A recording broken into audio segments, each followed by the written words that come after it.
Prince Charles has admitted he will need to change his behaviour upon succeeding the Queen as monarch, a royal biographer told express.co.uk. The Prince of Wales and the Duchess of Cornwall have spent the last few days in Scotland sampling haggis and sipping on a dram of whisky to celebrate the National Trust for Scotland's 90th birthday. They viewed precious artefacts belonging to the renowned poet, including the original Auld Lang Syne manuscript, before meeting with local VIPs, and later with local residents and business owners. The Duchess also paid a visit to a Women in Journalism event at nearby Dumfries House, where she called for support for female journalists in Afghanistan as Taliban rule intensifies. The couple have been stepping up their royal duties as the Queen begins stepping away from the limelight somewhat, having spent her summer at Balmoral. Her Majesty will base herself more permanently at Windsor Castle upon her return, where she feels most at home, and the Duke and Duchess of Cambridge will reportedly join her in the Berkshire town. Charles, meanwhile, has continued to speak out on one of his true passions, climate change. He urged everyone to confront this monumental challenge head-on as he discussed the stuff of nightmares seen in last month's bushfires in Greece. A royal biographer said the prince has faced criticism in the past for holding an opinion. Howard Hodgson is the author of The King and I, The True Story, among others. He told express.co.uk. The Prince of Wales is a really, very nice man who also wants to be a good king.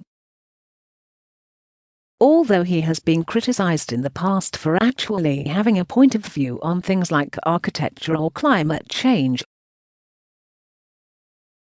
40 years ago he was called a complete lunatic, talking to the plants, and completely mad talking about climate change. Well, of course, he was actually proved to be 100% right, and everyone else 100% wrong. Mr. Hodgson cited Poundbury as an example of where Charles was proven correct. Poundbury is an experimental new town on the outskirts of Dorchester, built according to the principles of the Prince of Wales. Charles is known for his robust opinions on challenging the post-war trends in town planning. It focuses on creating an integrated community of shops, business, and private social housing without any form of zoning. Mr. Hodgson said Charles has always been quite controversial because he said things. He continued, he does say, and has said in the past, look, I'm not a fool, I do realize when I become king, I cannot possibly go round having these controversial points or making these points, and I understand that.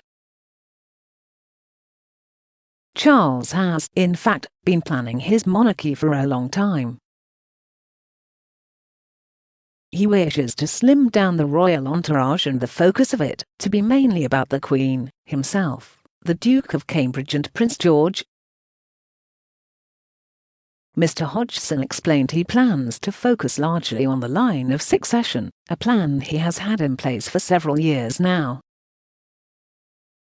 He said, the power behind the throne, for a long time now, has been the Prince of Wales, and not anyone else.